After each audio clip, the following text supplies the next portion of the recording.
Dear people, the man who went to heaven, the second part, now we are dealing. பரலோகத்துக்கு போன இந்த இரண்டாவது பகுதியாக மனிதனை குறித்து நாம் சிந்திக்கிறோம். Again, Luke's Gospel 16th chapter, லூக்கா எழுதின சுவிசேஷம் 16வது அதிகாரம். ஒருவேளை உங்களுடைய வாழ்க்கையில் would you like to go to heaven? பரலோகத்துக்கு போக வேண்டும் என்று நீங்கள் எண்ணுகிறவர்களாக இருக்கிறீர்களா? Do you believe in heaven and hell? பரலோகம் மோட்சம் என்பதை, பரலோகம் நரகம் என்பது ஒன்றை குறித்து நீங்கள் விசுவாசிக்கிறீர்களா? Dear people, the person who preached more on the doctrine of hell is the Lord Jesus Christ. நரகத்தை குறித்து அதிகமாய் போதித்தவர் ஆண்டவராக இயேசு கிறிஸ்து. Because he could understand the terribleness of eternal hellfire, he himself came down to this world to die from the condemnation to be delivered. அந்த நரகத்தினுடைய அகோரத்தை இயேசு அறிந்திருந்ததனால தான் அவராகவே இந்த உலகத்திலே வந்து தன்னைத்தானே பலியாய் ஒப்பு கொடுத்தார். What a great suffering that he went through. என்ன விதமான பாடுகளினூடாய் கடந்து போனார். What a great love it is. என்ன விதமான அன்பு. Do you want to despise this love? இந்த அன்பை நீ புறக்கணிக்க விரும்புகிறாயா? Are you deliberate in despising the only chance by which you could reconcile with God? தேவனோடு நீ ஒப்புரவாகக்கூடிய ஒரே ஒரு வழிமுறையையும் கூட நீ புறக்கணிக்க விரும்புகிறாயா? Do you happy with what you are now? நீ இருக்கிற நிலையில் சந்தோஷமா இருக்கையா? Are you really a person in whom the peace of God is ruling? தேவனுடைய சமாதானம் உன்னுடைய இருதயத்தில் ஆளுகை செய்கிறது என்பதை சொல்லக்கூடிய ஒரு மனுஷனாக இருக்கிறையா? Could you not understand the wretched state in which you are? நீ இருக்கும்படியான நிர்பந்தமான நிலையை குறித்து உன்னால் விளங்கிக் கொள்ள முடியவில்லையா? Are you satisfied with your religion? உன்னுடைய மதத்தை குறித்து நீ உன்னுடைய வாழ்க்கையில் திருப்தியாக இருக்கிறையா? I am afraid probably you are blinded by the devil not to see the greater things of God. தேவனுடைய மேலான காரியங்களை உன்னால் பார்க்க முடியாதபடிக்கு ஒருவேளை பிசாசு உன்னுடைய கண்களை குருடாக்கி போட்டிருக்கிறான் என்பதை குறித்து நான் பயப்படுகிறேன். Not really appreciating the great things of God which has prepared for you. உனக்காக தேவன் ஆயத்தப்படுத்தியிருக்கிற காரியங்களை குறித்து உன்னால் விளங்கிக் கொள்ள முடியாத நிலையில், not able to comprehend, to live eternally with God. தேவனோடு கூட நித்தியமாய் வாழுகிற ஒரு வாழ்க்கையை குறித்து உன்னால் விளங்கிக் கொள்ள முடியாத நிலையில், probably I pray that the Spirit of God should speak to you this evening. Definitely. இந்த மாலையில் பரிசுத்த ஆவியானவர் உன்னோடு கூட திட்டமாய் நான் பேச வேண்டும் என்று ஜெபிக்கிறேன்.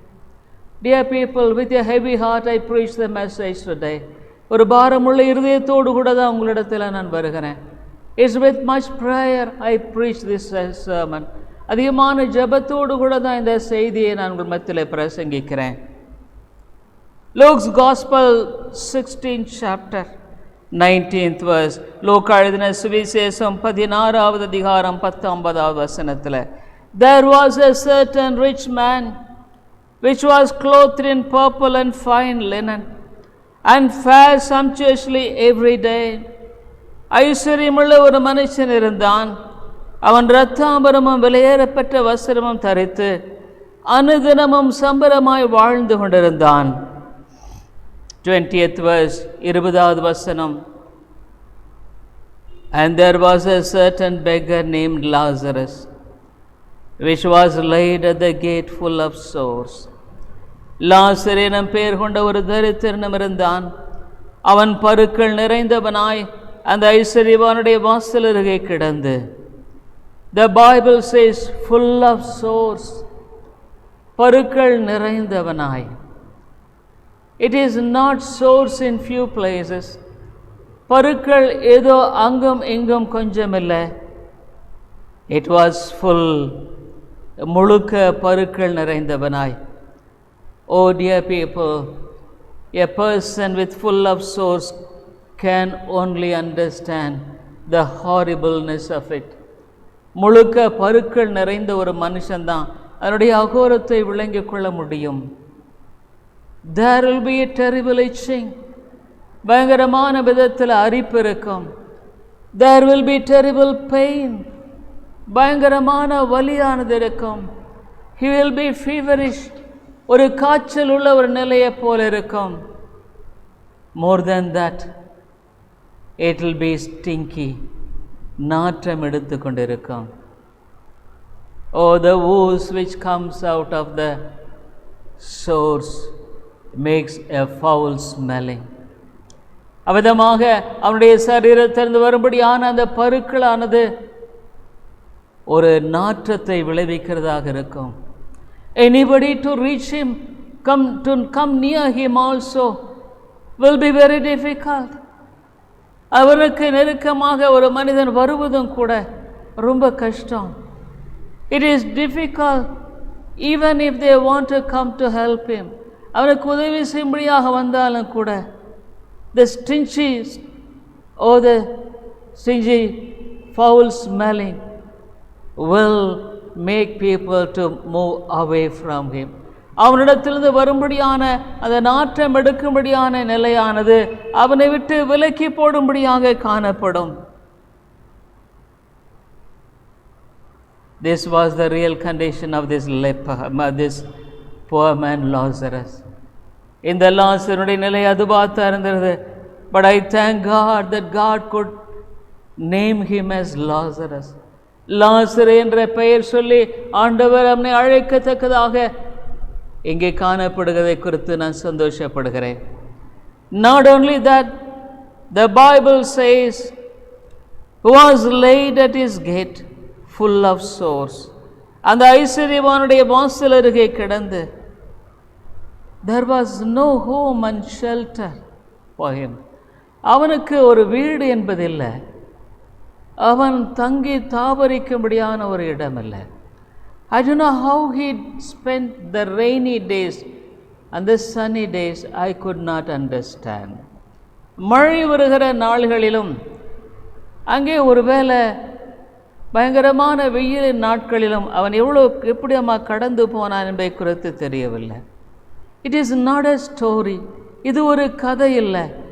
Because on all the parables which Jesus mentioned, names are not mentioned. ஆண்டவராக இயேசு கிறிஸ்து சொன்ன ஓமைகளில் பெயர்கள் குறிப்பிடப்படவில்லை. As a real incident, Jesus mentioned his name. ஒரு உண்மையான நிகழ்வாக இருந்தது நிமித்தமாக இயேசு கிறிஸ்து அந்த மனிதனுடைய பெயரை குறித்து சொல்லுகிறார். Laid at rich man's gate. அந்த ஐஸ்வர்யனுடைய வாசல் அருகே. Dear people, it was not the front gate. அது முன்னான கதவு அல்ல. Probably no rich man could bear a man with full of sores. ஒரு பருக்கள் நிறைந்த ஒரு மனுஷன் தன்னுடைய வாசல் அருகே இருப்பதை ஒரு மனிதன் அனுபவிக்க முடியாது. I don't know how many bees would have been swarming around him. அவனை சுற்றிலே எவ்வளவு ஈக்கள் மொய்ந்து கொண்டிருக்குமோ தெரியாது. Because of the pus which was coming out of his sore. அந்த பருக்களிலிருந்து வெளிவரும்படியான அந்த சீழ் நிமித்தமாக I am sure lot of bees would have been, lot of flying creatures will be swarming around. அவனை சுற்றிலும் பறக்கும்படியான பல பூச்சிகள் பறந்து கொண்டிருந்திருக்கலாம். You just imagine. நீங்க அவனை குறித்து யோசித்து பாருங்க. Even Job could not bear when he was afflicted with sores. யோபும் கூட அவனுடைய வாழ்க்கையில பருக்கள் நிறைந்தவனாய் இருந்த நிலையில் அவன் தாங்கிக் கொள்ள முடியவில்லை. Our Bible says he took a piece of clay and was scratching. ஒரு மண் ஓட்டை எடுத்து அவன் சுரண்டி கொண்டான் என்று பார்க்கிறோம். What a horrible thing it is to see Lazarus here. லாசருவை இந்த நிலையில் பார்க்கறது எவ்வளோ ஒரு பயங்கரமான ஒரு காரியம். And not only that, அது மாத்திரமல்ல, he was not fed sumptuously. அவன் முழுக்க போஷிக்கப்பட்டதாக தெரியவில்லை. Because Bible says, வேதம் சொல்லுகிறது, this man desiring to be fed, இந்த பசியை குறைக்கிறதுக்காக, with all this affliction, இந்த எல்லா பாடுகளோடு கூட, to reach the top where all the crumbs will be thrown, அங்கே விதமாக அந்த குப்பை தொட்டி அங்கே போடப்படுகிற காரியத்தை அவன் போய் சென்றடைந்து, probably many dogs would have been around him. They will be fast enough to jump into that and to eat, which is being thrown in the tub. அந்த குப்பை தொட்டியில் போடும்படியான காரியத்தை சாப்பிடுவதற்கு அவைகள் வெகு வேகமாக குதித்து போயிருக்கக்கூடும். For Lazarus, even in that, I believe even the things which were left out by the dogs was there for him to fill his hungry stomach. அந்த நாய்கள் விட்டு போனவைகளை அங்கு கொண்டு அவன் தன்னுடைய பசியை ஆற்றக்கூடியவனாக இருந்திருக்கக்கூடும். Because he was not healthy enough to fight with the dogs. அவன் அந்த நாய்களோடு போராடக்கூடிய ஆரோக்கியம் உள்ளவனாக இல்லை. Just imagine, இவனை யோசித்து பாருங்கள். The Bible says, so it was at the backyard. அது வீட்டுக்கு பின்னால, புறணி என்று சொல்வார்கள், at the backyard. And dear people, the Bible says in 21st verse, 21வது வசனத்தில், and desiring to be fed with the crumbs which fell from the rich man's table, அவனுடைய மேஜிலிருந்து விழும் துணிக்கைகளாலே தன் பசியை ஆற்ற ஆசையாயிருந்தான். நாய்கள் வந்து அவன் பருக்களை நக்கிற்று. Moreover, the dogs came and licked his sores. Probably he didn't have proper clothing even to cover his sores. அவனுடைய அந்த பருக்கள், புண்களை எல்லாம் மூடக்கூடிய அளவில் கூட அவனுக்கு உடைகள் இல்லாமல் இருந்திருக்கக்கூடும். The sores were open. அந்த பருக்களானது, புண்களானது அப்படியே காணப்பட்டது. Oh dear people, I could not even imagine. விளங்கிக் கொள்ள முடியவில்லை. The dogs probably, they may be licking at the sores and they may be going and eating the crumbs and again coming and licking the sores of Lazarus. அந்த நாய்களானது அங்கே போய் அந்த துணிக்களை சாப்பிட்டு லாசருனுடைய புண்களை வந்து நக்கியிருக்கலாம். பிறகு மறுபடியும் துணிக்களை சாப்பிட்டு அவ்விதமாக புண்களை நக்கியிருக்கலாம். It was a horrible scene even to imagine. நம்ம நினைத்து பார்க்கறது கூட ஒரு பயங்கரமான ஒரு நிலை. But I tell you dear people, his situation was not of the same. உடைய சூழ்நிலை அவ்விதமாக இல்லை. Yes, I am sure that he had a heart of thankfulness for the little things that he had. பெற்றிருந்த அந்த கொஞ்ச காரியத்துக்காகவும் அவனுடைய வாழ்க்கையில் நன்றியுள்ளவனாக இருந்திருக்கக்கூடும். With all this, he was a believer. இதெல்லா மத்தியில் அவன் ஒரு விசுவாசி. A person who is converted, ஒரு ரட்சிக்கப்பட்ட மனுஷன். Otherwise he would not have taken to heaven. இல்லைன்னா பரலோகத்துக்கு அழைக்கப்பட்டு இருந்திருக்க, கொண்டு போயப்பட்டிருக்க மாட்டான். Oh dear people, with all this, I really wonder and amazed at his patience in looking for the days of the Lord to come. ஆண்டவருடைய நாளுக்காக அவனுடைய வாழ்க்கையில் பொறுமையாய் காத்திருந்திருப்பான் என்று நினைக்கிறேன். You just imagine, is there anything bad or worse than this Lazarus was inflicted? இந்த லாசருவை போல அதிகமாய் பாடுகளை, உபத்திரவங்களை கடந்து போன நிலை என்பது வேறு எந்தாகிலும் இன்னும் மோசமாக இருக்கக்கூடிய ஒரு நிலை என்பது சிந்திக்க கூடுமா? Oh dear friend, how much you are grumbling. நீ இவ்வளோ முறுமுறுக்கிறல்ல, For small things which you don't have. நீ இல்லாத சில காரியங்களுக்காக நீ முறுமுறுக்கிற. You are not satisfied with what God has given. தேவன் உனக்கு கொடுத்திருக்கிறவர்களில் உனக்கு திருப்தி இல்லை. You are dissatisfied. திருப்தி இல்லை. You are agitated, angry. நீ உனக்குள்ளாக கலகம் செய்கிறாய், கோபப்படுகிறாய். Even small things, how much you really are upset. இவ்வளோ சின்ன காரியத்தில் கூட நீ அப்படியே முற்றிலுமாக சோர்ந்து கோபப்படுகிறவ. But look at Lazarus. லாசருவை நோக்கி பாருங்கள். The Bible says, வேதம் சொல்லுகிறது 22nd verse, 22வது வசனத்தில் வேதம் சொல்லுகிறது, and it came to pass that the beggar died and was carried by the angels into Abraham's bosom, and the rich man also died and was buried. Oh dear people, here the Bible says the beggar, in Tamil Taritharan, poor man, poor man, the poor and the poor of the poorest, Daritharanlum Daritharan. But Bible says he died. Maritha. Probably he would have been taken to the potter's plot to be buried. குயவன் நிலத்தில் உதவியற்றவர்களை புதைக்கும்படியாக அந்த இடத்துக்கு அழைக்கப்பட்டிருப்பான். There won't be any gathering. அங்கே கூட்டம் எதுவுமே இருந்திருக்காது. Probably everybody would have been really abstaining from taking his body, the sore body, to the burial. அந்த புண்களினால் நிரம்பின அந்த சரீரத்தை அடக்கம் பண்ணுறது கூட எடுத்து போகும்படியாக யாரும் விருப்பம் இருந்திருக்காது.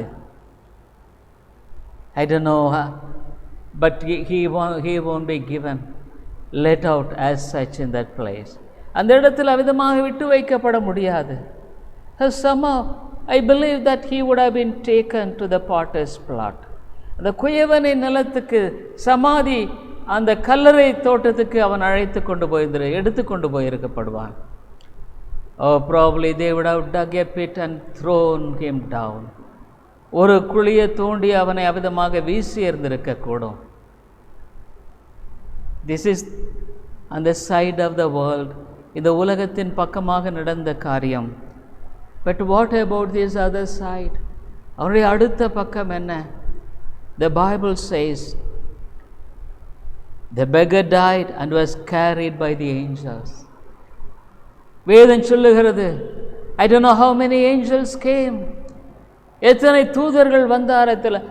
One angel is enough to take him. அவனை அழைத்து செல்லும்படியாக ஒரு தூதன் போதும். One angel was able to kill 1,85,000 people, Assyrians. அசீரியர்கள் 1,85,000 பேரை ஒரே ஒரு தூதன் கொன்று குவித்தான். But I tell you, dear people, the world let him down. உலகம் அவனை கைவிட்டு விட்டது. Nobody cared him. அவனை பற்றி ஒருவரும் கவலைப்படவில்லை. But there were angels surrounding him. அவனை சுற்றி தூதர்கள் சூழ இருந்தார்கள். I believe the Bible. நான் இந்த வேதத்தை நம்புகிறேன். That's why I preach the gospel. இந்த வேதத்தை நம்புகிறேன். அதனால தான் இந்த சுவிசேஷத்தை நான் பிரசங்கிக்கிறேன். This word of God changed my life. இந்த வேத வசனம் என் வாழ்க்கையை மாற்றி இருக்கிறது. This word of God has given me peace and joy in my life. இந்த வேத வசனம் என்னுடைய வாழ்க்கையில் சமாதானத்தை, சந்தோஷத்தை கொடுத்திருக்கிறது. This word of God has given me a heart of contentment in this world. இந்த வேத சத்தியம் எனக்கு போதென்ற ஒரு மனசை கொடுத்திருக்கிறது. I am a child of God and I am happy. நான் ஒரு தேவனுடைய பிள்ளையா சந்தோஷமாக இருக்கிறேன். Are you happy and content in your life? உன்னுடைய வாழ்க்கையில் நீ சந்தோஷமாக இருக்கிறையா? போதும் என்ற மனது இருக்கிறதா? I have told you many times, அநேக சமயத்தில் சொல்லியிருக்கேன். It was the first time I flew to London. முதலாவது நான் லண்டன் போன வேளை, it was with my family, குடும்பத்தோடு. The doctor who examined me literally cried. என்னை பரிசோதித்த அந்த டாக்டர் அழுதார். I don't know how he could understand, because it was said as a missionary in that application. The applicationல missionary என்று என்னை போட்டப்பட்டிருந்தது. He wept. Pray for me that I should have a heart of contentment. ஒரு போதும் என்ற மனதை தனக்கு தார். A Catholic man, ஒரு கத்தோலிக்க மனுஷன். Oh, how much you are greedy. நீ எவ்வளோ பேராசையாக இருக்கிற. God has given you so much, but you could not be content. ஆண்டவர் இவ்வளோ உனக்கு கொடுத்திருக்கார், உனக்கு திருப்தி இல்லை. You are a grumbling person. நீ ஒரு முறுமுறுப்பு இருக்கிற நபர். You are not satisfied with God has given. தேவனை கொடுத்திருக்கிற திருப்தி இல்லை. You don't this man, I'm sure Lazarus was a man filled with thankfulness to God. லாசர் அவனுடைய இருதயத்தில் நன்றி உள்ள உணர்வோடு வாழ்ந்திருப்பான். For what he received, he was thankful. அவன் எதை பெற்றிருந்தானோ அதுக்கு அவன் நன்றி உள்ளவனாக இருந்தான். Oh dear people, this world is a greedy world. இந்த உலகம் ஒரு பேராசை உள்ள உலகம். God has given you enough time to live in this world. உனக்கு இந்த உலகத்தில் வாழும்படியான போதுமான காலத்தை கொடுத்திருக்கிறார். But you are greedy after the world. உலகத்தின் பின்னால பேராசையா ஓடிக்கொண்டிருக்கிற. You don't have a contentment in the heart. உடைய திருப்தி இல்லை. Because you are not reconciled with God truly. தேவனோடு நீ உண்மையால ஒப்புரவாகவில்லை. God could not say that you are his child. அவருடைய பிள்ளை என்று தேவன் உன்னை குறித்து சாட்சி சொல்ல முடியல. In Bible, in 2 places we see how when the people went and met Jesus and told, we have done this, we have done that. ஆண்டவராகிய இயேசுவின் இடத்துல 2 இடத்துல சொல்லப்பட்டிருக்கிறது, நாங்கள் இதை செய்தோம் அதை செய்தோம். But God said, I knew not you. உன்னை எனக்கு தெரியாது. Probably you may know Jesus. இயேசுவை உனக்கு தெரியலாம். But does Jesus know you? உன்னை அறிந்திருக்கிறாயா? Does Jesus could testify, he is my child. இயேசு கிறிஸ்து என்னுடைய பிள்ளை உன்னை குறித்து சாட்சி சொல்ல முடியுமா? Oh, this child loves me so much. இந்த குழந்தை என்னை அதிகமாக நேசிக்கிறது. More than the world, உலகத்தை விட. Yes, it was a day in which he was like other people. மற்ற மக்களை போல தான் இருந்தான். But I changed his heart. இருதயத்தை மாற்றின. The Spirit of God, the triune God, had a plan for a person of such sort. விதமான மனிதனுக்கு இந்த திரியேக தேவன் ஒரு திட்டமிட்டவராய். The Father has a concern for such a soul. விதமான ஆத்துமாவுக்கு பிதாவானவர் திட்டமிட்டு ஒரு அக்கறையோடு கூட. The Son came and died. இயேசு கிறிஸ்து வந்து மரித்தார். St. Paul says, என்னில் அன்பு கூர்ந்து எனக்காக தம்மை தாமே ஒப்புக் கொடுத்த கிறிஸ்து. The one who loved me and died for me. There is a great owning of the Lord. ஆண்டவரே என்னுடைய வாழ்க்கையை பற்றிக்கொள்ளுகிற ஒரு பற்றுக்கொள்ளுதல். More than all the relationship in this world. இந்த உலகத்தில் எல்லா விதமான பிடிமானங்களை விட என்னில் அன்பு கூர்ந்து எனக்காக ஒப்பு கொடுத்த கிறிஸ்து. The one who loved me and died for me. I tell you, dear friend, do you have such a true relationship with God? அவிதமான ஒரு உண்மையான தொடர்புடைய வாழ்க்கையில் இருக்கிறதா? Does your life speaks that you are a person who is having a living relationship with God? உன்னுடைய வாழ்க்கையானது ஜீவனுள்ள தேவனோடு கூட தொடர்பு கொண்ட ஒரு வாழ்க்கை என்பதை சாட்சியிடுகிறதா? Are you able to happy and content? அவனுடைய வாழ்க்கையில் திருப்தியாய் வாழ முடிகிறதா? Is God is the first priority in your life? தேவனுடைய வாழ்க்கையில முதலாவதாக இருக்கிறாரா? Or else you may be a religious person. அல்லது ஒரு நீ பக்திக்குரிய அல்லது மத சம்பந்தமான நபராக இருக்கலாம். You may be the person going to the church. சபைக்கு போலாம். Even to a church where the word of God is being preached. தேவனுடைய வார்த்தை பிரசங்கிக்கிற சபைக்கு கூட போகலாம்.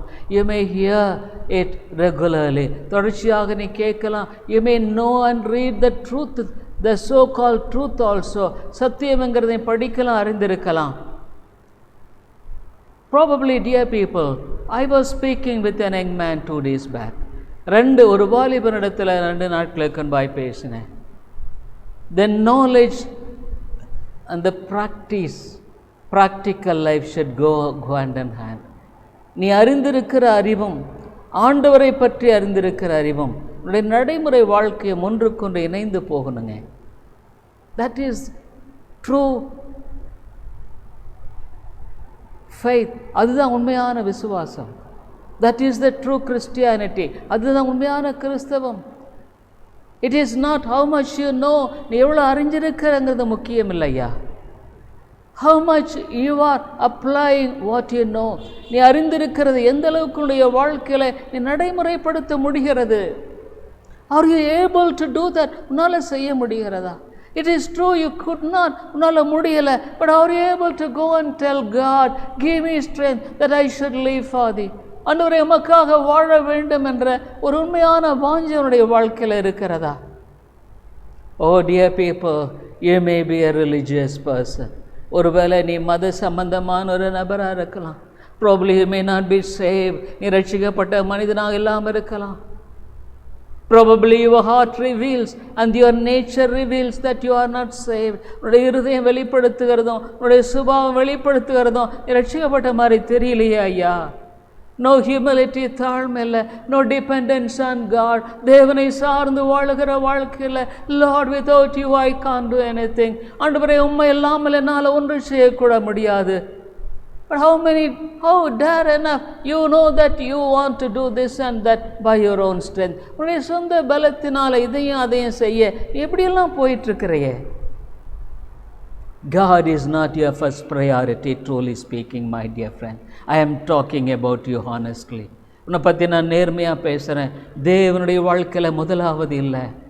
You tell God is my first, தேவன் முதலாவது. But your practical life doesn't reveal it. ஆனால் உன்னுடைய நடைமுறை வாழ்க்கையில் விதமாக இல்லை. The Bible says, if you are truly saved, நீ உண்மையாக ரட்சிக்கப்பட்டிருப்பாயானா, you must commit to God as a living sacrifice. நீ ஜீவனுள்ள ஜீவ பலியாய் நீ ஒப்பு கொடுக்க வேண்டும் என்று வேதம் சொல்லுகிறது. What is meant by அப்படின்னு என்ன? Every day you are committing your soul and body to God and looking for Him to help you to live for Him. ஒவ்வொரு நாளும் உன்னுடைய சரீரத்தை உன்னுடைய ஆத்மாவையும் தேவனுடைய கரத்தில் ஒப்பு கொடுத்து அவருக்காக வாழும்படியான ஒரு வாழ்க்கையை தெரிந்து கொள்கிற வாழ்க்கை. That is a living sacrifice. அதான் ஜீவனுள்ள பலி. Every day you to go to Him, Lord, I want to live for thee this day. ஆண்டவரே இந்த நாளில் உமக்காக நான் வாழ விரும்புகிறேன். I don't have strength, oh God. எனக்கு பலன் இல்லை ஆண்டவரே. I want to trust thee and follow thee. ஆண்டவரே உம்மை நம்பி வாழ விரும்புகிறேன். I don't know how long will I live. இந்த உலகத்தில் விதமான வாழ. But Lord, I have a mansion that you have prepared for me in heaven. எனக்காக ஆயத்தமான ஒரு ஆண்டவரே மாளிகை உண்டு. I want to be with you, Lord. ஆண்டவரே இந்த உலகத்தோடு நான் இருக்கும்படியாக உம்மோடு கூட இருக்க விரும்புகிறேன். How much of world is possessed to you in your heart? எவ்வளோ உலகம் உனக்குள்ளாக இருக்கிறது.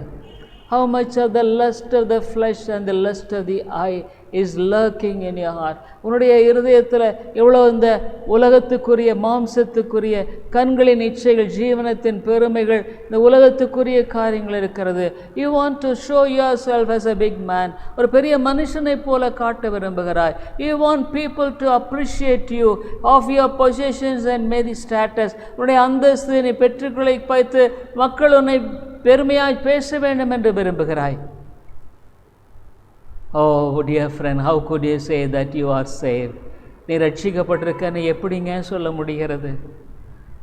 I tell you it, I am afraid that you are not saved. நீ ரட்சிக்கப்பட்டதாக என்னால் நம்ப முடியலையே.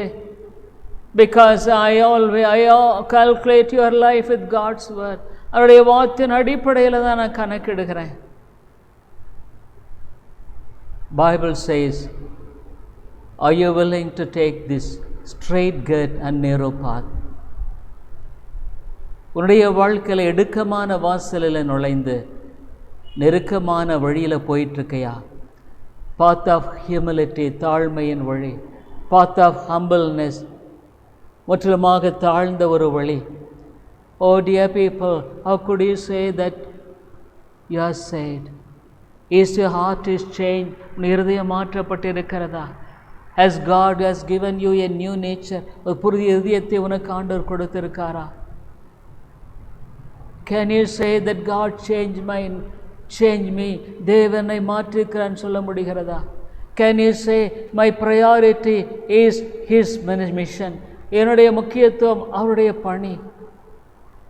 God has saved me and redeemed me from the miry clay and the horrible pit. பயங்கரமான குழியிலிருந்தும் உளையான சேற்றிலும் தேவன் என்னை மீட்டெடுக்கிறார். I have a burden for souls. ஆத்துமாக்களுக்காக நான் பாரம் கொண்டிருக்கிறேன். You say that you are converted. இரட்சிக்கப்பட்டிருக்கேன்னு சொல்ல, do you have burden for souls? ஆத்துமாக்களுக்காக பாரம் இருக்கிறதா? Do you really weep before him when you see people going to the hellfire without the hope? நம்பிக்கை இல்லாமல் நரகத்துக்கு போய் கொண்டிருக்கிற ஆத்துமாக்களை குறித்த ஒரு உண்மையான பாரம் உன்னிடத்தில் இருக்குதா? Can your family members testify, oh, this man is truly a man of God? உடைய குடும்ப மக்கள் உன்னை பார்த்து இந்த மனுஷன் உண்மையா தேவனுடைய மனுஷன் சொல்ல முடிகிறதா? Is Jesus is being revealed in your life? இயேசு உன் வாழ்க்கையில வெளிப்படுத்தப்பட முடிகிறதா? Do you exhibit the fruits of the Spirit? ஆவியின் கனிகளுடைய வாழ்க்கையில காணப்படுகிறதா? Because Bible says when a person is saved, you are sealed with the Holy Spirit. ஒரு மனுஷன் ரட்சிக்கப்படும் பொழுது அவன் பரிசுத்த ஆவியினால முத்திரையிடப்படுகிறான். If you are truly sealed with the Holy Spirit, பரிசுத்த ஆவியினால நீ முத்திரையிடப்பட்டிருப்பாயானா, where is the fruit of the Holy Spirit in your life? உன்னுடைய வாழ்க்கையில பரிசுத்த ஆவியின் கனி எங்க? You have a carnal mind. மாம்ச சிந்தை இருக்கிறது. You are yielding the fruit of the flesh. மாம்சத்தின் கனிகளை நீ கொடுத்து கொண்டிருக்கிறாய். You don't regret about that. அதை குறித்து நீ வருத்தப்படுகிறதில்லை. You don't repent even for the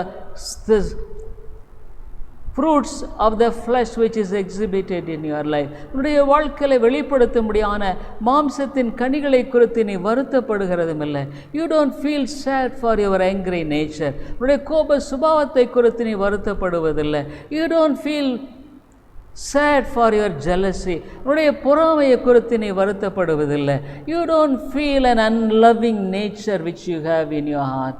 உன்னுடைய ஒரு அன்பற்ற சுபாவம் உனக்குள்ள இருக்கிறத பத்தி நீ வருத்தப்படுறது இல்லை.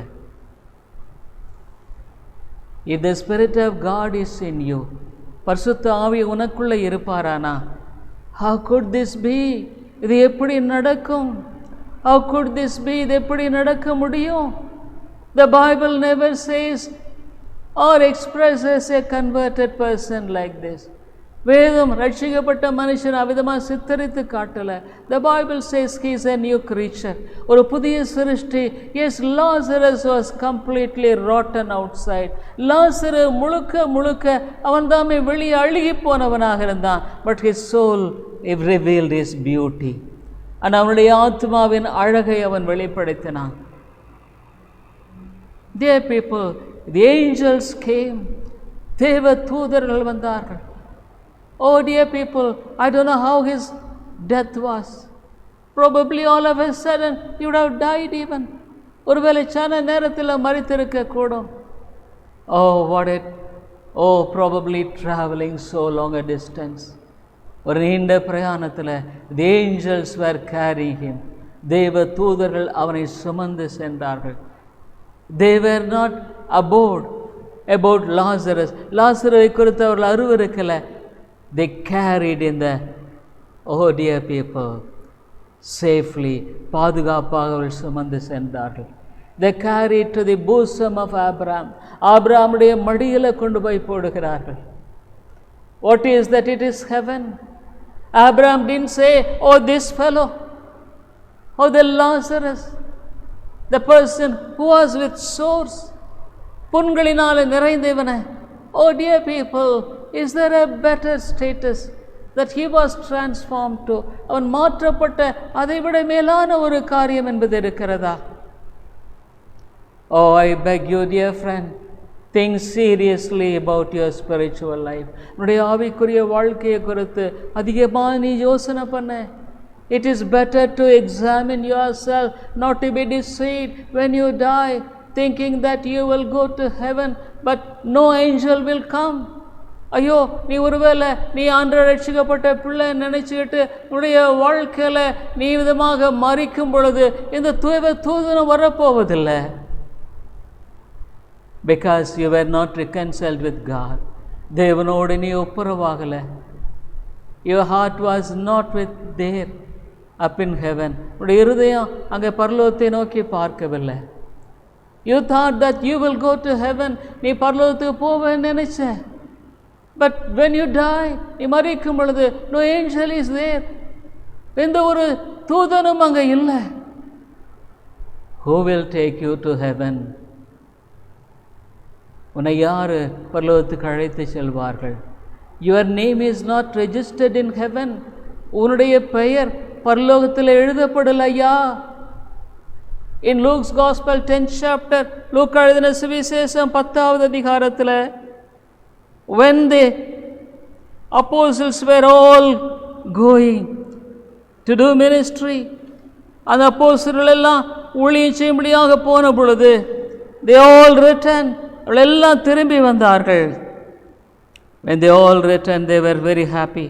அவங்க எல்லாம் சந்தோஷமாக இருந்தப்ப சொன்னாங்க. Luke's Gospel 10th chapter 20-21, லூக்கா 10வது அதிகாரம் 20-21, notwithstanding in this rejoice not that the spirits are subject unto you, but rather rejoice because your names are written in heaven. ஆகிலும் ஆவிகள் உங்களுக்கு கீழ்ப்படுகிறதற்காக நீங்கள் சந்தோஷப்படாமல் உங்கள் நாமங்கள் பரலோகத்தில் எழுதியிருக்கிறதுக்காக சந்தோஷப்படுங்கள். Oh, the disciples, they were in the world at that time. the சீஷர்கள் உலகத்தில் அப்போ இருந்தாங்க. But Bible says their names were written. உடைய பெயர் எழுதப்பட்டிருந்தது என்று சொல்லப்படுகிறது. Can you say that your name is written in heaven? உன்னுடைய பெயர் பரலோகத்தில் எழுதப்பட்டிருக்கிறது என்று அவனால் சொல்ல முடியுமா? I tell you, dear people, is it necessary for me to make it certain? இதை நான் நிச்சயப்படுத்திக் கொள்வது அவசியமா நீ கேட்கலாம். Sure, நிச்சயம். When you go to another country, you will make it certain that your book name is included in the flight, the list of the flight in which it is going to fly. நீ போகிற விமானத்தில் உன்னுடைய பெயர் அந்த பட்டியல் இருக்கான்னு பார்ப்பேன். In everything you are so diligent. எல்லாவற்றிலையும் ரொம்ப கருத்தாக இருக்கிற. You are diligent in counting your money. பணத்தை கணக்கிடுறதுல ரொம்ப கருத்தாக இருக்கிற. But you never asked a question, should I really confirm whether my name is written in heaven or not? என் பெயர் ஜீவ புஸ்தகத்தில் எழுதப்பட்டிருக்கிறதுங்கிற குறித்து நான் நிச்சயப்படுத்திக் கொள்வது அவசியமா என்பதை குறித்து நீ சிந்திக்கலை. You just thought, oh, it's all written. Oh, அதெல்லாம் எழுதப்பட்டிருக்கிறது. How could you say that? எப்படி சொல்லப்பட்டிருக்கிறது? Oh, the Lord God said, 21st verse, 21ஆம் வசனத்தில், அந்த வேளையிலே இயேசு ஆவியிலே களி கூர்ந்து, பிதாவே, in that hour Jesus rejoiced in spirit and said, I thank thee, O Father, Lord of heaven and earth, that thou hast hid these things from the wise and prudent, and hast revealed them unto babes. Even so, Father, for so it seemed good in thy sight. அந்த வேளையில் இயேசு ஆவியிலே களி கூர்ந்து, பிதாவே, வானத்துக்கும் பூமிக்கும் ஆண்டவரே, இவைகளை நீர் ஞானிகளுக்கும் கல்விமான்களுக்கும் மறைத்து பாலகருக்கு வெளிப்படுத்தினபடியால் உம்மை ஸ்தோத்திரிக்கிறேன். ஆம் பிதாவே, இப்படி செய்வது உம்முடைய திருவுளத்துக்கு பிரியமாயிருக்கிறது. Oh God, you reveal to the babes, பாலகருக்கு, டு த ஹம்பிள் பீப்புள், தாழ்மையுள்ளவர்களுக்கு. This evening, are you humble enough to ascertain whether you are a child of God or not? நீ ஒரு தேவனுடைய பிள்ளையா என்பதை குறித்து நிச்சயப்படுத்திக் கொள்ளும்படியாக இந்த மாலையில் உன்னை குறித்து நீ உறுதியாக இருக்கிறையா, அல்லது தாழ்த்த மனது இருக்கிறதா? Dear people, God is looking for people who are humble. தாழ்மையுள்ள மக்களுக்காக ஆண்டவர் தாமே எதிர்நோக்கி பார்த்து கொண்டிருக்கிறார். Even in Luke's Gospel, லூக்கா எழுதின சுவிசேஷத்தில் when Jesus was crucified, இயேசு கிறிஸ்து அவ்விதமாக சிலுவையில் அறையப்பட்ட பொழுது, there were two thieves on both sides of Jesus. இயேசுவின் இரண்டு பக்கத்தில் இரண்டு கள்ளர்கள். Luke's Gospel 23rd chapter. லூக்கா எழுதின சுவிசேஷம் 23வது அதிகாரம் 39 onwards 39 and one of the malefactors which were hanged railed on him, saying, If thou be Christ, save thyself and us. அன்றியும் சிலுவையில் அறையப்பட்டிருந்த குற்றவாளியில் ஒருவன், நீ கிறிஸ்துவானால் உன்னையும் எங்களையும் ரட்சித்துக்கொள் என்று அவரை இகழ்ந்தான். But the other answering rebuked him, saying, Dost not thou fear God, seeing thou art in the same condemnation? மற்றவன் அவனை நோக்கி, நீ இந்த ஆக்கினைக்குட்பட்டவனாயிருந்தும் தேவனுக்கு பயப்படுகிறதில்லையா? 41st verse 41. And we indeed justly, for we receive the due reward of our deeds, but this man hath done nothing amiss. நாமோ நியாயப்படி தண்டிக்கப்படுகிறோம், நாம் நடப்பித்தவர்களுக்கு தக்க தலனையை படைக்கிறோம், இவரோ தகாததொன்றை நடப்பிக்கவில்லை என்று அவனை கடிந்து கொண்டு, he said, this punishment is right for me. இந்த தண்டனை சரிதான். He acknowledged his sin. தன்னுடைய பாவத்தை ஒத்துக்கொண்டான். Oh dear people, could you really acknowledge what you are? என்னுடைய உண்மையான நிலை உன்னால் ஒத்துக்கொள்ள முடியலையா? ஐயோ, I am afraid. Probably, what is your relationship with God? தேவனோடு உனக்கு கொண்டிருக்கிற தொடர்பு என்ன என்பதை குறித்து நான் பயப்படுகிறேன். You are bold enough to say that I am saved. நான் ரட்சிக்கப்பட தைரியமாக பேசுகிறேன். You say that I am a child of God boldly. நான் அவனுடைய பிள்ளைன்னு தைரியமாக பேசுகிறேன். ஆனால் can Jesus could say, He is my child. இயேசுனை பார்த்து என்னுடைய பிள்ளை. Oh, He lives for me. எனக்காக வாழுகிறான். His life reveals that. அவருடைய வாழ்க்கை வெளிப்படுத்துகிறது. Oh, 42nd verse 42வது வசனத்தில், and he said unto Jesus, Lord, remember me when thou comest unto thy kingdom. இயேசுவை நோக்கி, ஆண்டவரே, நீர் உம்முடைய ராஜ்யத்தில் வரும்போது அடியேனை நினைத்தருளும் என்றான். 43rd verse 43, and Jesus said unto him, Verily I say unto thee, today shalt thou be with me in paradise. இயேசு அவனை நோக்கி, இன்றைக்கு நீ என்னுடனே கூட பரதேசில் இருப்பாய் என்று மெய்யாகவே உனக்கு சொல்லுகிறேன் என்றார். Oh dear people, I could not plead with you more than what I could say. நான் சொன்னதுக்கு மேலே உன்னோடு நான் போராட முடியல. I am not an intelligent man to plead with you. நான் உன்னோடு போராடக்கூடிய அளவு புத்திசாலி இல்லை. Because I am a fool. நான் ஒரு மதிகேடன். It is all one thing that I could say is, I was lifted up from the horrible pit and the miry clay. நான் ஒரு மதியனன். ஆனால் ஒன்று சொல்ல முடியும், உளையான சேற்றிலிருந்தும் பயங்கரமான படுகொலிருந்து என்னை தேவன் தூக்கி எடுத்தார். I was in sin. Sin was destroying me. பாவத்தில் வாழ்ந்த பாவம் என்னை அழித்து கொண்டிருந்தது. But God had mercy on me and lifted me up. ஆனால் தேவன் இரக்கமுள்ளவராக என்னை தூக்கி எடுத்தார். I committed my life to Him when God lifted me up. என்னை உயர்த்தின பொழுது என்னுடைய வாழ்க்கையை ஆண்டவருக்கு நான் அர்ப்பணித்தேன். I asked Him, what is the purpose for which you saved me, O God? ஆண்டவரே, என்னை ரட்சித்தனுடைய நோக்கம் என்ன என்று கேட்டேன். He called me and said, Go and live for me and preach the gospel to the simple people. எனக்காக நீ வாழு, எனக்காக சுவிசேஷத்தை போய் அறிவி. God gave me the grace to obey. கீழ்ப்படியக்கூடிய கிருபை எனக்கு கொடுத்தார். This evening I am afraid if your heart is not broken. ஒருவேளை இந்த மாலையில் உன்னுடைய இருதயம் உடைபடாமல் இருக்குமானால், oh dear friend, I beg thee and plead you, consider your real spiritual status. உன்னுடைய ஆவிக்குரிய நிலை குறித்து நீ ஆராய்ந்து பார். Or else go to God and tell, Lord, where am I before thee? ஆண்டவரே, உமக்கு முன்பாக நான் எங்கே இருக்கேன் நீ கேளு. He is a living God who will speak to you.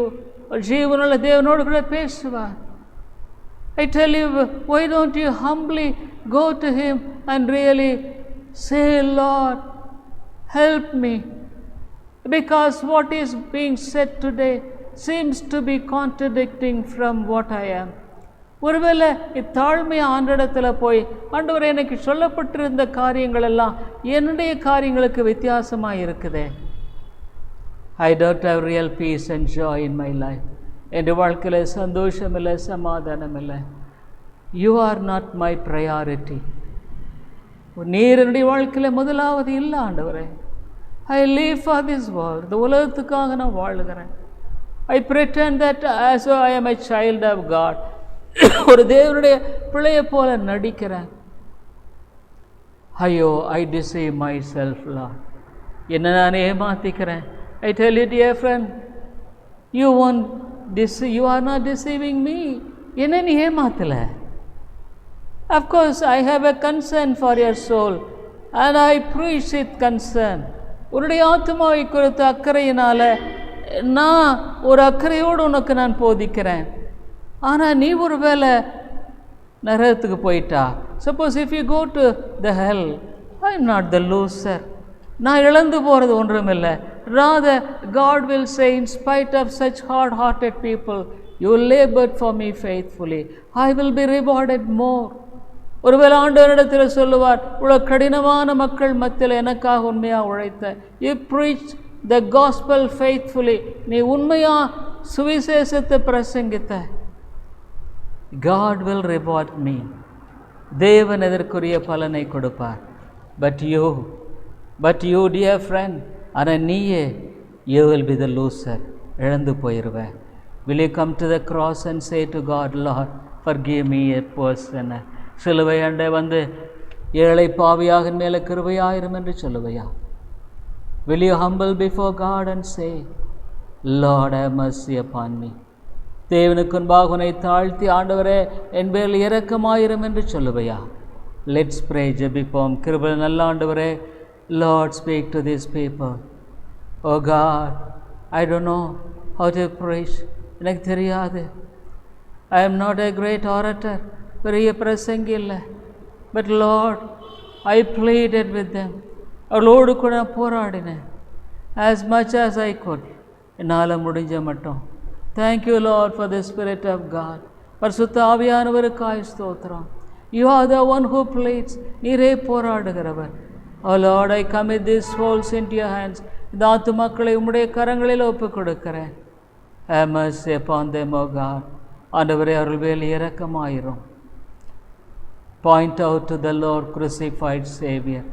சிலுவையில் அறைந்த இரட்சகர் பக்கமார்களை திருப்பி அருளும். இயேசுவின் நாமத்தில் ஜெபிக்கிறோம் எங்கள் நல்ல பிதாவே. Amen.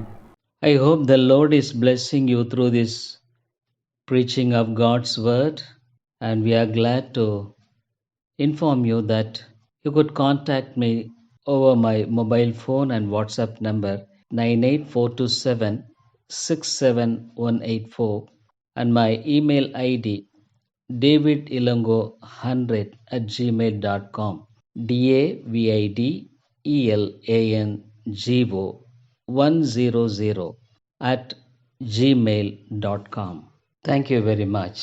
கிறிஸ்துவுக்குள் அன்பானவர்களே, நீங்கள் தொடர்ந்து இந்த தேவ செய்திகள் மூலமாக ஆசீர்வதிக்கப்பட்டு வருகிறீர்கள் என்று நாங்கள் நம்புகிறோம். எங்களுடைய ஞாயிறு ஆராதனை காலை 10:30 மணிக்கு இந்திய நேரப்படி, மாலை 6:30, ஒவ்வொரு புதன்கிழமை மாலை 6:30 மணிக்கு வேத ஆராய்ச்சி கூட்டம் உண்டு. இந்த கூட்டங்களில் நீங்கள் ஆன்லைனில் கலந்து கொள்ள உங்களை அன்போடு கூட அழைக்கிறோம். மேலும் உங்களுடைய ஆவிக்குரிய பாரங்களை நீங்கள் தயவுசெய்து எங்களோடு கூட பகிர்ந்து கொள்ளலாம். இன்னுமாக உங்களுக்கு ஆவிக்குரிய ஆலோசனை அல்லது இந்த சத்தியத்தை குறித்த தெளிவோ அல்லது விளக்கமோ தேவையானாலும் கூட என்னோடு கூட நீங்கள் தொடர்பு கொள்ளலாம். என்னுடைய வாட்ஸ்அப் எண் இன்னுமாக மொபைல் எண் 9842767184 9842767184. இன்னுமாக நீங்கள் இமெயிலில் தொடர்பு கொள்ள வேண்டுமானால் என்னுடைய இமெயில் ஐடி davidilongo100@gmail.com davidElango100@gmail.com. நன்றி.